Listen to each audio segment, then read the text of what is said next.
Hello and good evening, good morning, and have a good day to everybody in other time zones.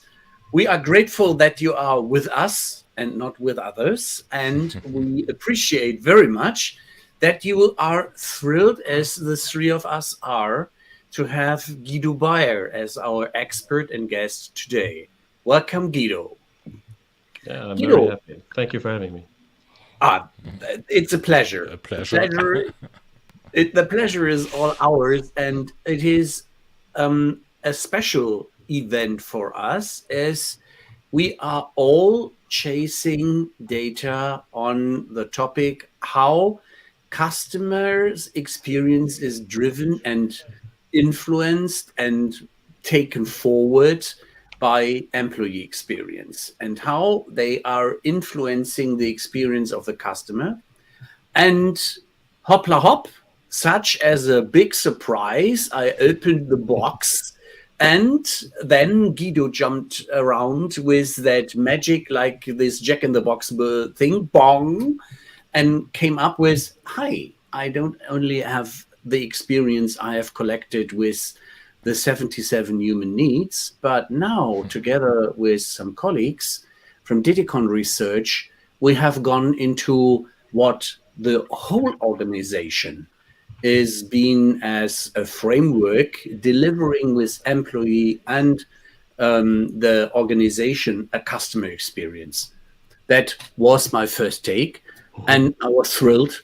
I asked you, and you were so kind and said, "Yes, I'm be with us." So that's now the time where I open the floor for you and a self-introduction, Guido.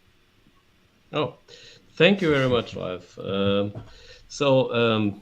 Yes, as you said, so I'm dealing with experience. This topic is fascinating me for, I would say, 25 years at least. Oh la I la. have a psychological background, and before I had worked as a cook, as a steel worker, dishwasher for 2 years. I hope that will pay off someday. That's And reminiscent of the American dream. yes, Valuable life skills. yeah. So I need to exercise a little bit and improve my English, but I'm following the dream.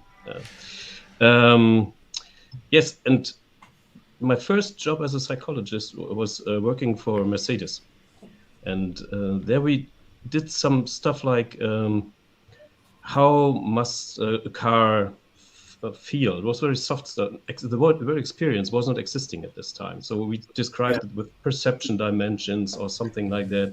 How is how can we better understand comfort during driving? How Yeah. it needs a door to the sound to be of a door when it's closed, or a switch. There are interesting, if you put your finger here Mhm. on the switch, then you can, there's some stuff you can describe in physical dimensions, like a way and a time when you move it, and there's some power which is not linear but and this, the way how you move this switch creates an emotion in you. So is it good quality, bad quality, or something like that? And we try to translate physical parameters into psychological dimensions. It was very interesting stuff, and this was how it began. And then all these assistance systems came, and the car started to do something, which was not used at this time. And the question was how people deal with it when cars start to brake or to gear or to do something to steer the car and so on.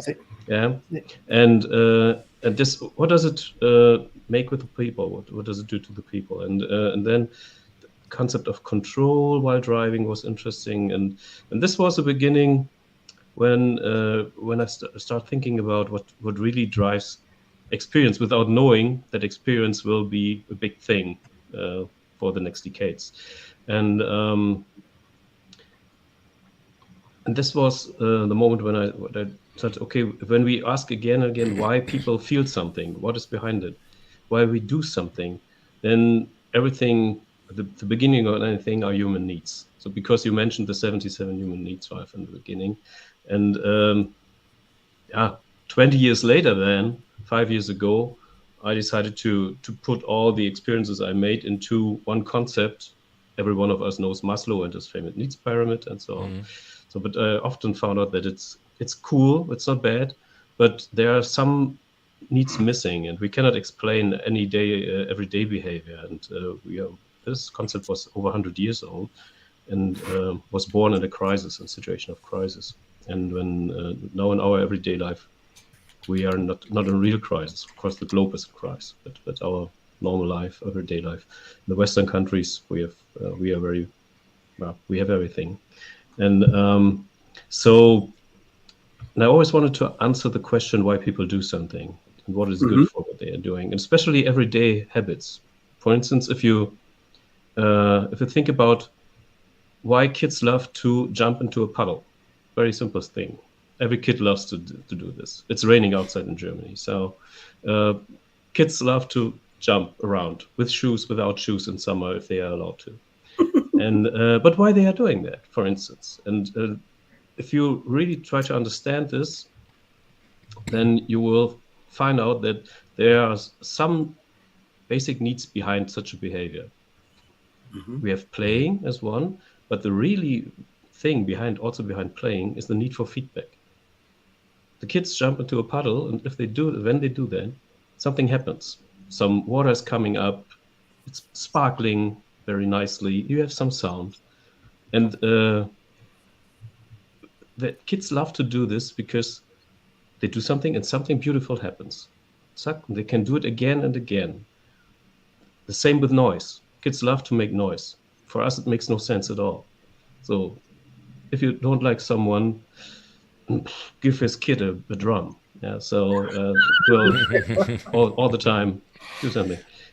Or switching the light off and on, something like this. Yeah, and this is, I don't want to talk about kids the whole day, but sometimes it's very useful to have a look at kids because they live their needs, they satisfy their needs without any filter. They don't think it over, just doing it.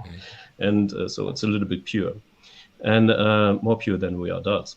And behind jumping into a puddle is the need for feedback, because at this age, kids need to understand if I do something, something happens. And that's how they develop a concept of control of the world. So it makes sense to do something, not only sitting around and making, give me some food, just do something. And this kind of basic thoughts are behind the human need system, the 77 human need system.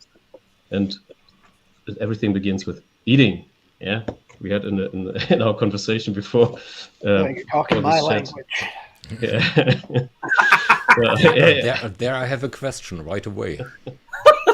Because when I went through these 77 needs, my first thought was, why the heck is the third one on place 3? Because it's breathing. And if I look at the first 3, which are eating, drinking, and breathing, if I stop any of these or all of these, the first need that I experience is not eating. So what made you make breathing on place 3, or put breathing on place 3? Depends of course on the dimensions you're thinking about. The 77 human needs, they are split into 5 sections, 5 dimensions. Like Maslow had also some stuff like that, and I think nearly everyone who has created a needs systematic needs to put in some dimensions, because otherwise it's too much and you cannot understand. So of course, breathing is the need we need to fulfill very, very fast. We cannot stop. I think we can stop for a few minutes. Tom Brady or some people can stop for 3 minutes or something like this.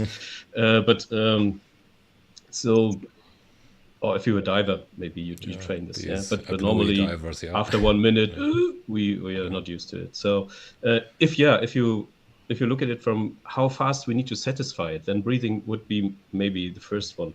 But I love the idea, to be honest, to start with eating, because from Bertolt Brecht, I don't know the English translation, so erst das Fressen, dann die Moral. Someone can translate it. First foods, then morals. Yeah, okay. So a the bit first more polite. okay. So Put first the money where your eating. mouth is. Yeah. Yeah. And we finish with meaning, which is translated into the discussion about purpose during the last years. So this is a wide span where 77 human needs are placed somehow. And by the way, just to give you an anecdote about my private preferences, the needs are described, yeah? If I'm allowed to do a little bit advertisement or explanation, let's call it explanation. They are described with a picture and some words, 100 words here.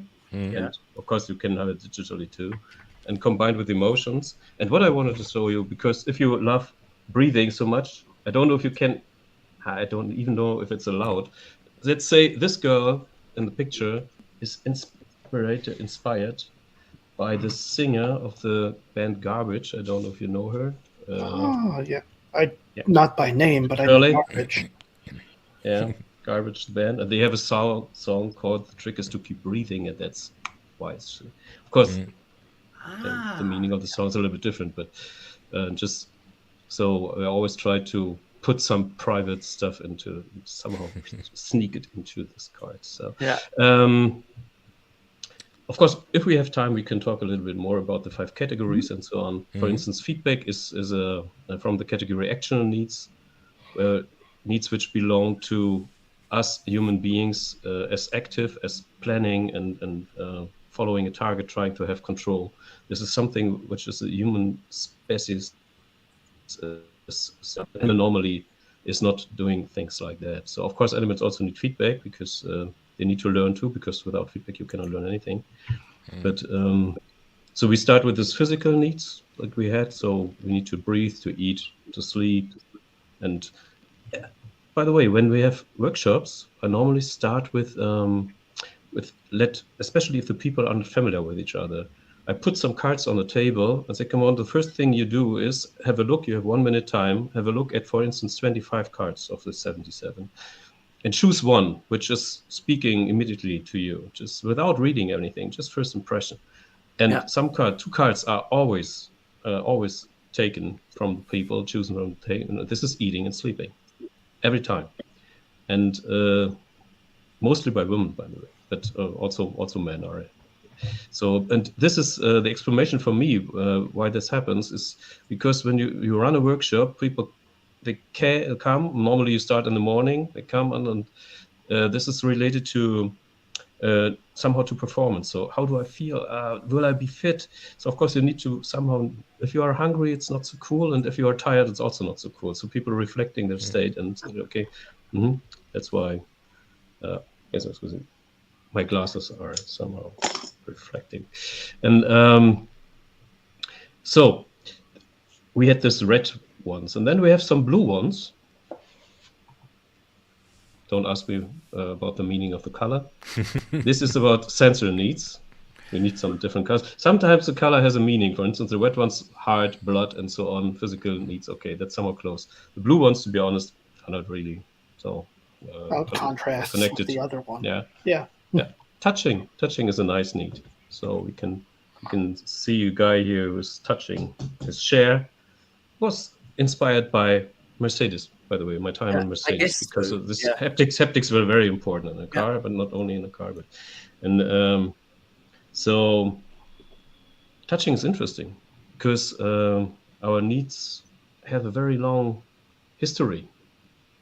If you follow the concept of evolution, then you can go back in a very long history. If you're not believe in evolution, okay, you somehow maybe also find it meaningful, because in many languages, interestingly, touching is very close to emotions. So I'm not very good in English, but isn't it touching? So somehow this touches me is very somehow related to our haptics, interestingly. And in Germany, the same. And in German we say, wie fühlt es sich an? So fühlen. So, and this feeling is a haptical related to haptics in German too, and some other languages too. And so because this is a very old concept, a worm, for instance, also he has no eyes, but and I'm not sure if he has ears, but he can feel something.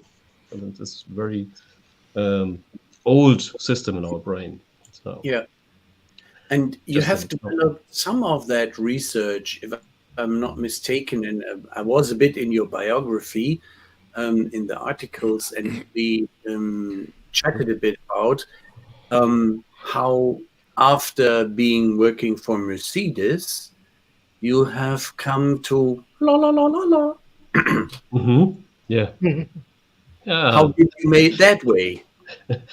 I regularly watch American football, and there's a lot of commercials of T-Mobile, but I don't remember. I don't remember if they use this la la la la la. I'm not sure. So maybe it's a German They thing. do. I'm not really. So Marshall, what do you say? Do we have this T-Mobile? I use AT&T. I don't know. Okay. Okay. So next. I don't so watch that's TV, good. Next but topic. if they use the same. It's sound branding. Like it's very interesting. I know a chap who on the emotions which sound create a combination with visuals, that they have a so-called sound branding. And one of his favorites was the one German Telecom is using, and the one AIDA ship cruises are using. They have. Can you sing Aida? I'm so sorry. Same with Audi. Okay. The heartbeat. Okay. But as we are CX and EX, so now we have a bunch of needs. Well, 77 in my book is a bunch.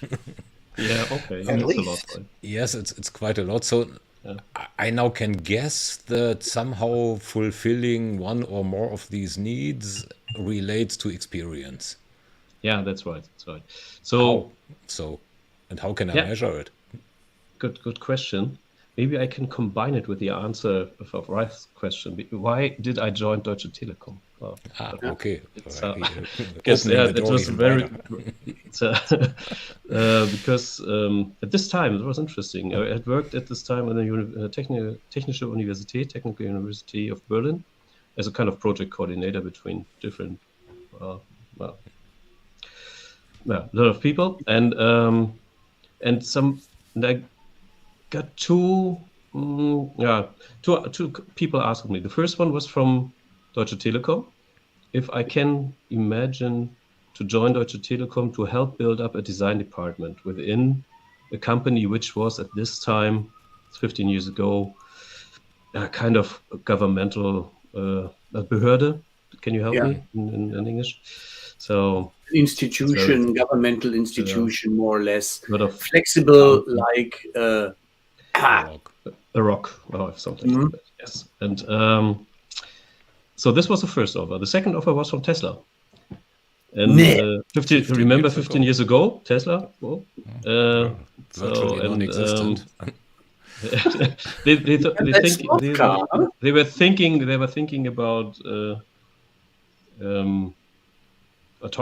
thinking about some. Yeah, they needed some people to create car and human car interfaces. So and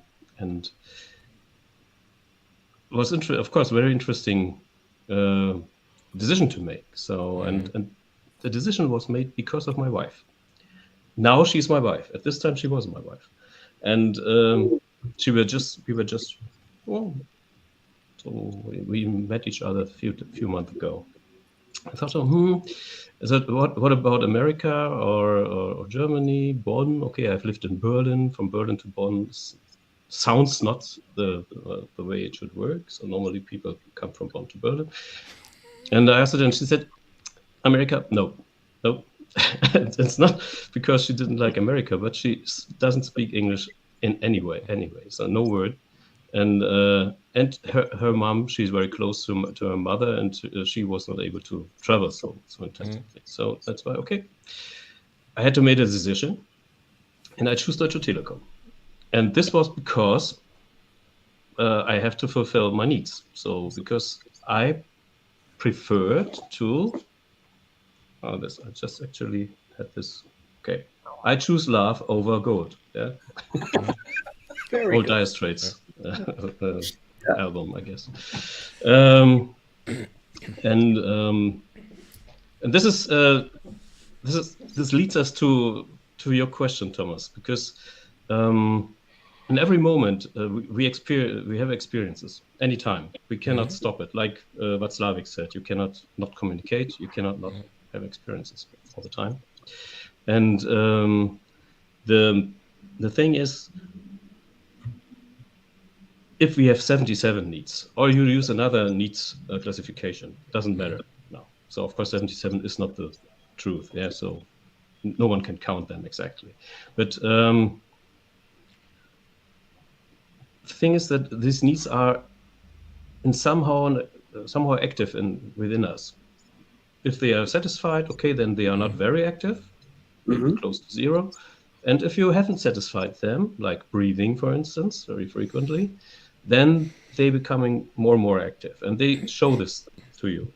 We have some mechanics in our nervous system that translate the states to us. You feel emotions, for instance. So, and very, very interesting is, I'm a psychologist. Normally, psychologists should know a lot about emotions.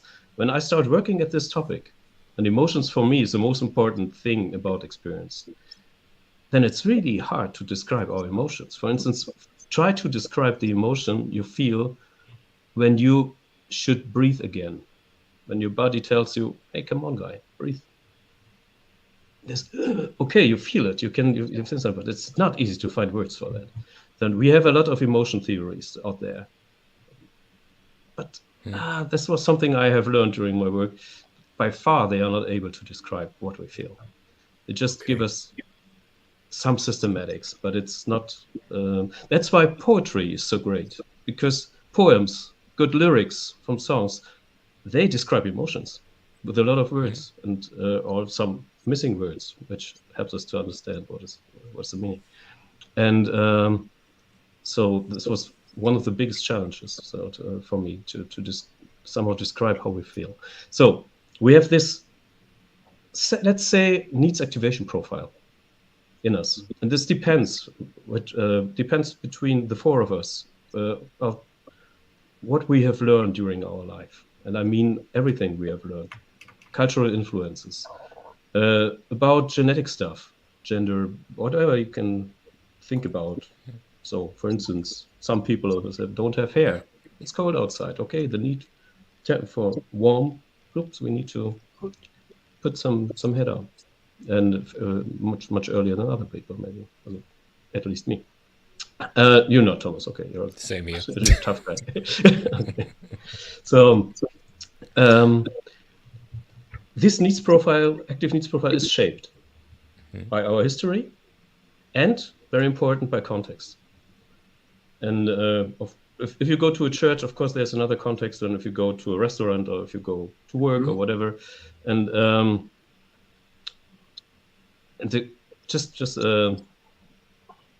context is if you translate it into company life, then the marketing guys, the marketing department, you can define their work the way that you say marketing is creating context which activate needs. This is exactly what they are doing. And there's a big responsibility behind this, because especially when we talk about future of our planet and our human living here and not on the planet, of course you can activate needs which help us to solve this goal, of you can activate others. And because a lot of this experience stuff has happened unconsciously, it takes us a lot of effort and energy to behave against an activated need.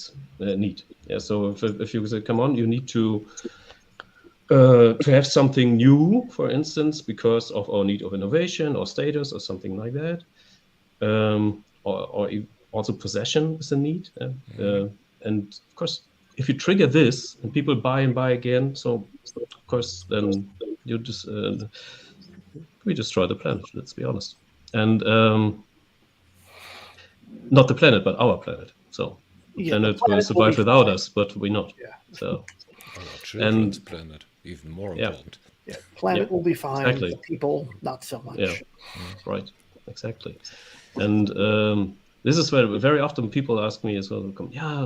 No, let's. Which needs should we address to sell something? I don't like this question very much, because okay, if you ask which needs should we address to create good experiences. Yes, okay. Then let's define what kind of target experience we want to have. And it's of course becoming more and more important that we have. Let me have a look at it. That we're not only talking about experiences which are driven by hedonism, which is important, but I'm just looking for all this. If I can't find it, then we can. It's too many. I show it later. too much needs. Responsibility. I just want to talk about responsibility. So yeah. So. But it is a direction that you mentioned, that talking about the marketing folks, they try to help selling. So they want to create, from their perspective, an experience of a customer. And they would like to get others in the organization on board to follow that goal as well. So it would be interesting to see if the employees and their experience, such as a positive climate, free food, free drinks, is creating an atmosphere in the organization which is influencing the motivation to deliver customers what they would like to see and get, and not what one is projecting through whatever framework that they would like to have. This is that's a very interesting point, because normally, so it's a kind of interesting balance, because the customers, so we have development as a whole. That's why I like to talk about human experience, not customer and employee and something like that, because this mechanics and this rules how experience is generated, of course they are in us. Doesn't matter about our role, is not important. It's just a human thing, and the role is somehow defining a context. And of course customers have needs which they want to satisfy. On the other hand, as an enterprise or a company, you have a responsibility, like every actor in society has one. Politics, company. As an employee, of course, I'm too, because I'm able to somehow influence the way my company is moving, more or less, of course, and depending on my role or how much we are, how many people we are, we want to be the same. Some grassroots movements, okay, yes, sometimes they are successful, mostly not. If top management is not involved, if you do not move from both directions. Bottom up and top down, and so it's not easy to say that you should do this and that. So this is a kind of it's a somehow political question, how a society is developing. But I think the more people realize that they are responsible for the planet which our children will live in, then from both sides, from a customer perspective and the employee perspective, management, also an employee somehow. From both sides, we can create experiences which are more sustainable than before. But this is it's not easy to say. Is it here Huhn and Ei? Yeah, chicken or egg. Chicken and egg. So there are two chicken which can be active and do something. Well, I want both eggs. Yeah. So playing around and let's see. They need some warm, and then let's see what's coming. Bringing it back to customer experience, I wonder if we have such a good concept of what human needs are, why is it that sales processes ignore what people's needs are so often in favor of trying to push a bad sales process? Yeah. That's also a good question. So come on, solve the problem for us. You've got half an hour left. Half an hour left. I kid. So okay, that's enough. So the thing is, what is quite dangerous and still in our companies. Of course, you have this communication level where people talk about things like purpose, sustainability, and so on, because they need to. Yeah, so it's expected from a company that company has a position and tells people something about it. But companies are normally driven by financial KPIs, so that's reality.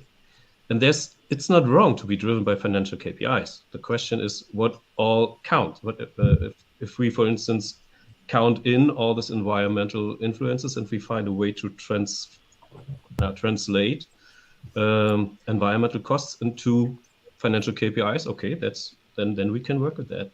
But not only with this. And that's a big chance which we have when we think from this human needs perspective, because before every financial KPI happen, or if you reach something, a target, like you want to have some sales stuff or conversions or whatever, before you reach this, there is an experience before which causes that people say, okay, I want to have this, I want to buy this, I want to whatever.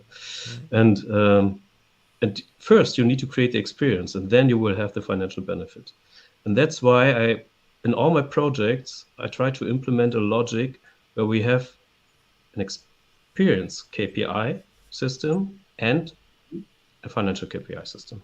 And you can always map financial KPIs with experience KPIs, but the experience KPIs came first. If you don't reach them, no one will buy anything. And by this vehicle, yeah, you can, for instance, use a customer journey logic to say, okay, we want to reach this experience at this moment to have a conversion. We want to reach an experience, for instance, if we have an e-reader, we want to, for instance, let's move an example.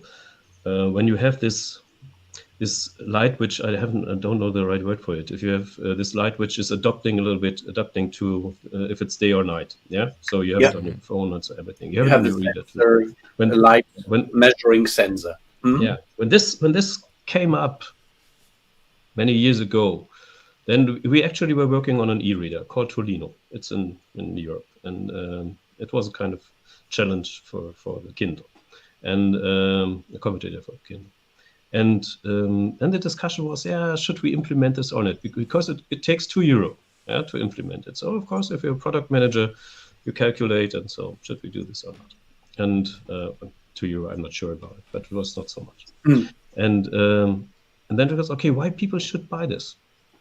And what experience we need to create that people would buy this? Then at first you have innovation, for instance, is a human need.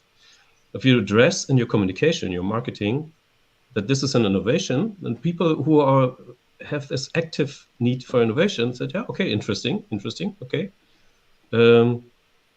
Or another experience, or another way to create an experience about this was, a lot of people are reading before they go to, or in bed. Yeah, so this is a real usage context. They read the book in bed. In former times, they had a book and read, then they get tired, fall to sleep, everything was fine. What about an e-reader? So you have this light coming up from the e-reader, and it's somehow disturbing your ability to sleep and fall into sleep. And if you have this adaptive light, okay, you can make it easier. People, and this is something you can measure physically. So if it was some measurement which was available, and then you can create kind of experience KPI. You can ask people, we have this. Now back to you, Thomas. Our basic needs, not breathing, but sleeping. Yeah. Mm-hmm. Here we have it. Flop.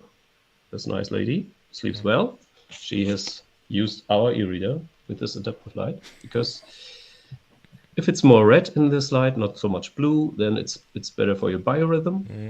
And you can sleep better. And what will people do when they say, oh, if I read it, I can fall to sleep good? They will buy more ebooks because they are reading more often in bed. And so this is the way you can combine experience KPIs with business KPIs. And you can try to convince people to make management decisions to implement this feature, for instance, because you can say, okay, if one reader will buy one ebook more, then we have the money back for this feature. So, and that's an example of how to put experience KPIs before, and they business KPIs. And if we do this, Marshall, then we can, and this is not a typical, it can be a question which is brought up by the marketing people. But of course, I was growing up in a design department, and my job was in the design department was to collect all the people and bring all the people into place who are part of the value chain. The people from innovation, from product management, design, from marketing, and normally you have this big silos between people who are creating something and the big silo people who are selling it, including the marketing guys, sales guys, and so on. And then normally you have also the service silo then somewhere. And this silo walls are very big, and it's not easy to bring these people together if you're working in a big company, a big enterprise. And this was the kind of an experience management task to bring all these people together, and not only talking about financial KPIs, but about the whole story. Seamless experience from about every touch point. You know this when we talk about customer journey mapping and so on. But this was quite new 50 years ago in big companies. And how did you came to the branding of I have here employee experience, there have customer experience, and now you created the organizational experience and want a partner to go into more detail and dig in, such as we have that saying with one of our fellow analyst colleagues, Esteban Kolsky, who is always complaining and jumping at us and said, show me the numbers, prove me, give me details, where are the figures? Yeah? He's very focused on, he believes that the good gut feeling is helpful, but he always knows that he has to convince other people by showing them facts and figures. That's this is a hard part. So just and we created some numbers about this organization experience concept, which we can spend some minutes to talk about this. Gut feeling tells us that there must be a kind of somehow they belong together, employee experience, customer experience. But you can also have a different think about a ship, for instance. As I told you in the beginning, a few years of my life I was a cook, and normally the guest outside in a restaurant does not know about the experience of the cook. So if the meal is good, everything is fine. Think about a ship like Titanic, for instance. Oops. You have the party above, but what happens downstairs? Is it really important? So it's so you can also have the other opinion. You can say it doesn't matter. So like if people need to work hard to create a great experience, so that's it. And they get their money for that. Fine. So but this is one perspective. The other one, and I'm more belonging to the other one perspective because we don't live in times of slavery anymore. Maybe in times of slavery, that concept has worked. You have this Roman slaves and the big people. So you had this cut between employee and customer experience. But in our times, the gut feeling tells you no. And I again used this cooking experience thing. When if you think about your family, or you have guests, you invite guests, or your family, you start to cook something. You think about, okay, what can I do? What can I cook? What do people like? Okay, you invest some effort and you do it with love. You put it on the table, and then something very important happens. You get feedback. Again, feedback. Here it is again. So people sitting there and they eating, and if they eating and don't talk, and they everything eating is eating up, or say, wow, that's cool. Can I have some more of this? That gives you quite a good feeling, good experience, because said, okay, all the effort was good for something. They like it. I'm part of family or friendship or whatever, which people are here. These are needs you have, and these needs are fulfilled. In this moment, you have great feelings. And from these feelings, it's also part of the experience logic, new motivation occurs. And you decide, okay, will I next time try out something new, or will I invite these people again? And next time I will pay the same amount of effort, or will even invest more to create even a better experience. And now I think it's easy to build a bridge to an enterprise. If I have the feedback that what I'm doing is great, then of course I'm very motivated to do this again. If I have the feeling that what I'm doing is not so great, I can also have the feeling, I can also have the motivation to do better. If the feeling is transported the right way. So if I'm feeling still like I'm respected, so for instance, yeah, and this is one of the most basic needs, for in our life, respect at all, as an employee or a customer, and so there was somehow like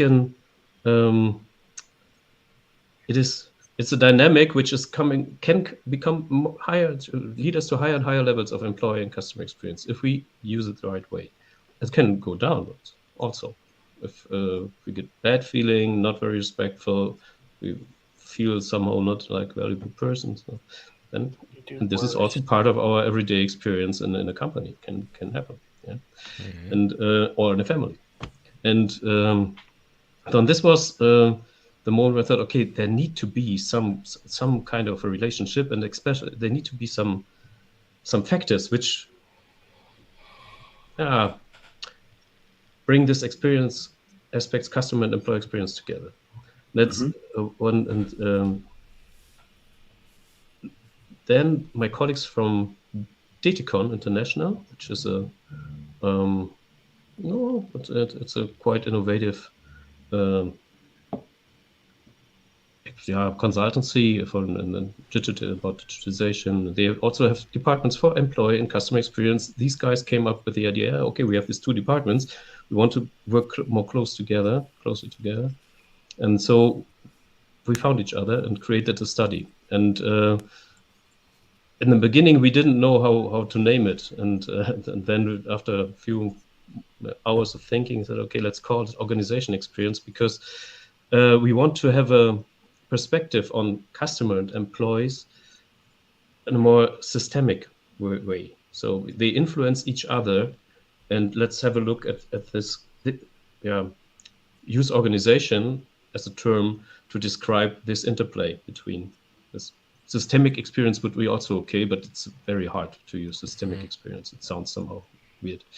So organization experience is okay, I think. And we ran a study and started to interview some people from customer experience, from employee experience, some experts, 24 people, I guess, 24 people on that. And collected their knowledge in the beginning. So, okay, how they see their field of customer or employee experience and how they see the interaction between those parts. And from these interviews, we developed kind of rough concept, which factors can be interesting. And then we asked around, I need to have a look at the numbers again, but 175 thank you. Participants. And ask the people, so what would you normally do? You start with qualitative research, followed by quantitative research, and we wanted to know how this interplay works, and especially how that's because we had very interesting results, and I just want to discuss two of them. Just for instance, if I would ask you, when you think about customer experience leaders, I don't like the autofocus. So I don't know why this camera is doing it again and again. So let's when you compare customer leaders to customer experience leaders to customer experience laggards or followers, and you would ask them what is important for you to create great experiences, and the interesting outcome was that the customer experience leaders, they say they focus on employee experience. Yeah. Okay. And this is the biggest difference. I talk about differences. So if you compare the leaders with the laggards, what they are doing differently, then the customer experience leaders say they focus on a great employee experience. And of course, there must be some relationship behind it, otherwise they would not do it. My explanation for this is that, of course, we are running customer experience programs for a while. And the basics are done somehow. You have your measurement, you have your customer journey mapping is somehow, hopefully, used by a lot of people to have a look at all the experience relevant points in the journey. And now people understand, okay, the biggest lever I now have is increasing the experience of my employees to create a better customer experience. And if you ask, now I'm changing the question, if you ask the same, if you make the same split for employee experience, leaders and laggards. By the way, employee experience has a less level than customer experience. I think that's normal. That's not surprising. Employee experience need to catch up 10 or 15 years. So need to, compared At the to end of the customer day, experience. employees are still working, and one does not choose to work. One has to work. Yeah. And if you look what employee experience leaders do more than employee experience laggards, then you will find that one of the most important points is we want to create a relationship between our customers and our employees. We want to have direct feedback, something like that. Our employees should better know about customer experience. So this is the lever to improve the employee experience. That was very surprising for us. It was not what we had expected, to be honest.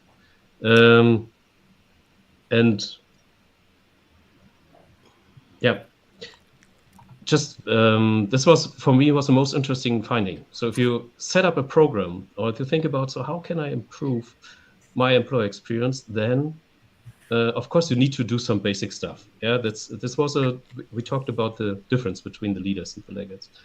Of course, you need to care for some basic things like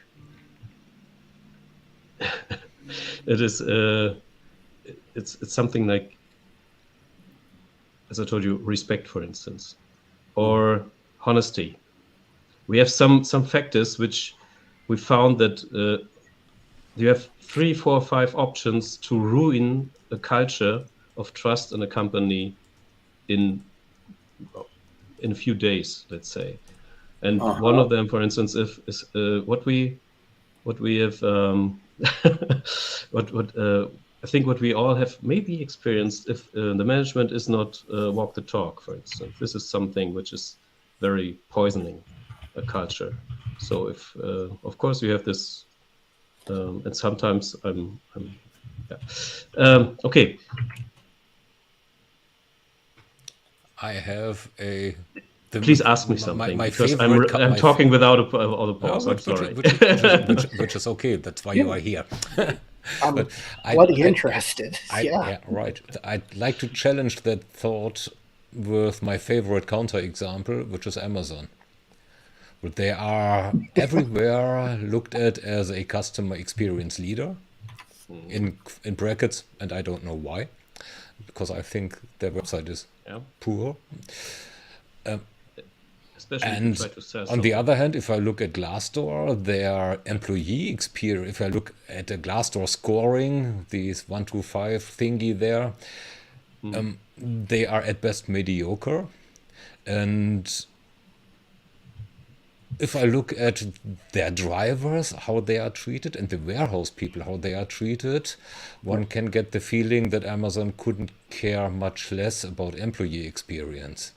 So how does that? Yeah, back to slavery. Yeah. How does that figure into this model? Yeah, the numbers. I guess we had no one from Amazon, but in this question, but this is exactly the Amazon example. Is what I meant with the ship with the ship metaphor. Yeah. So, as I also, I haven't worked for Amazon. I don't know it, but I believe the numbers too at this, and this is experience you have every day when you open the door. But of course, it is not 100%. So we talk about statistics and differences in statistics. So just the numbers which I referred to was a difference from, if you have a scale, a normal rating scale from 1 to 5, and the difference was about 0.5 points, 10% of the scale. So which is okay. It's quite a significant difference. And but of course you have some companies like Amazon, or even great examples there on the extremes. Yeah. I'll give you a good example, which was when we want to talk about, for instance, the dimensions which we can use to improve customer and employee experience in this organization experience way. One good example, which I'm not moving, but the camera zoom is moving all the time. I don't know. So I'm just sitting here, and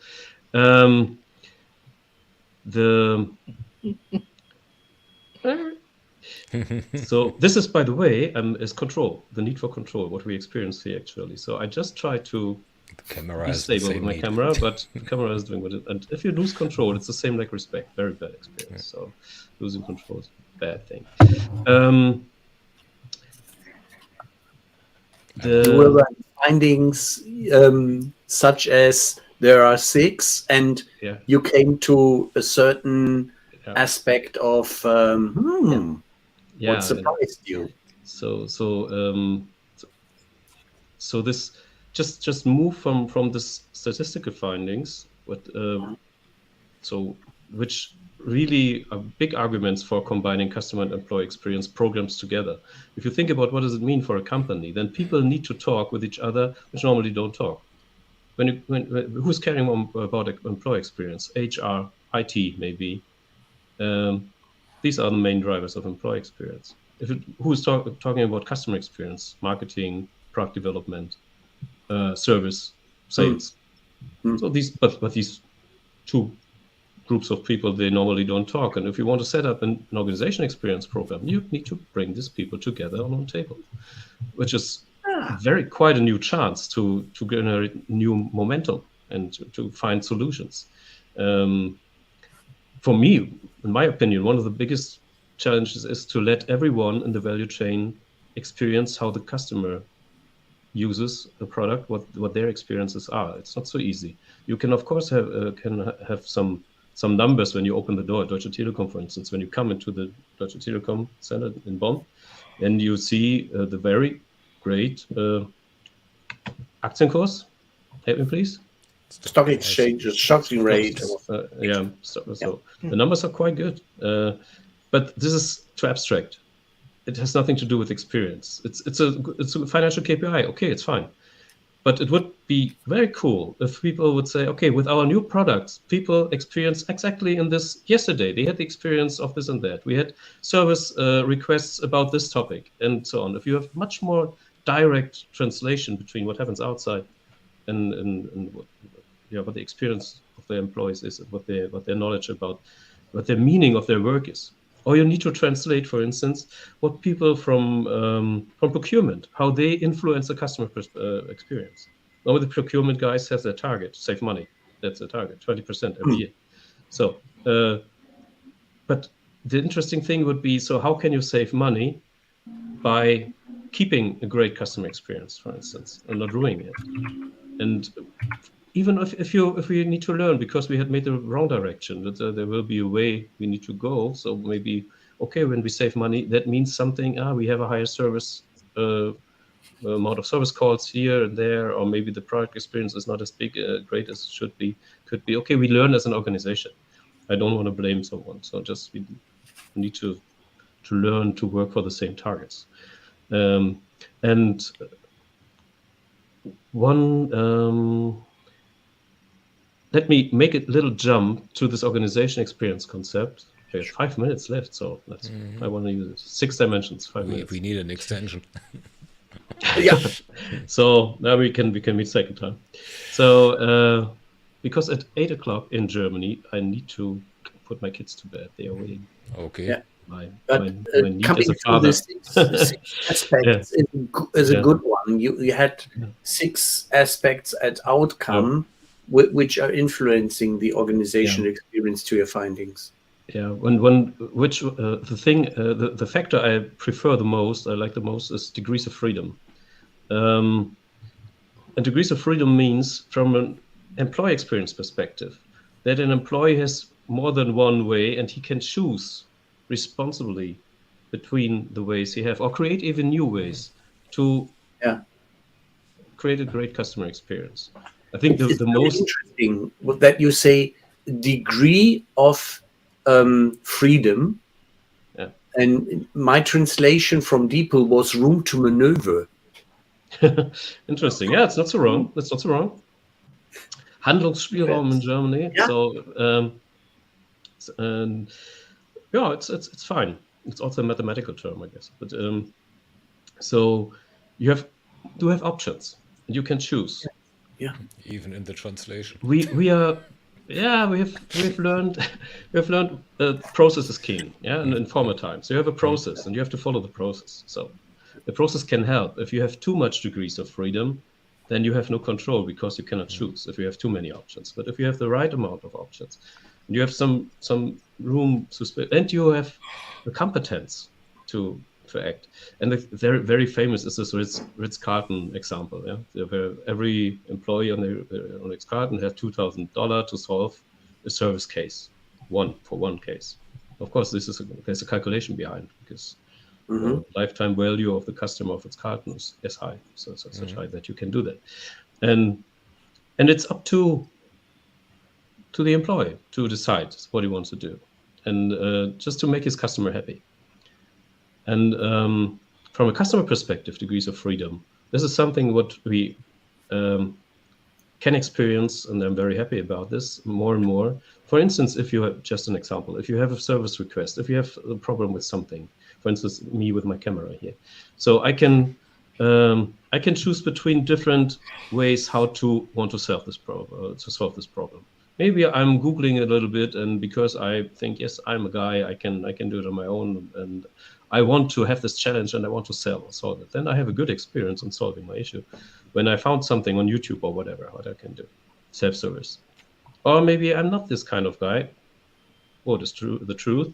So I would love to call someone who says, not an old-fashioned traditional way, come on, help me. So what can I do here? So, or maybe I can have a kind of video chat or whatever. I can choose the ways how I can solve my service issue. These are also degrees of freedom. I can do that. And not, there's one number and you will never reach anyone, whatever, and you need to wait and so on. So this is one dimension, but we have 5 others.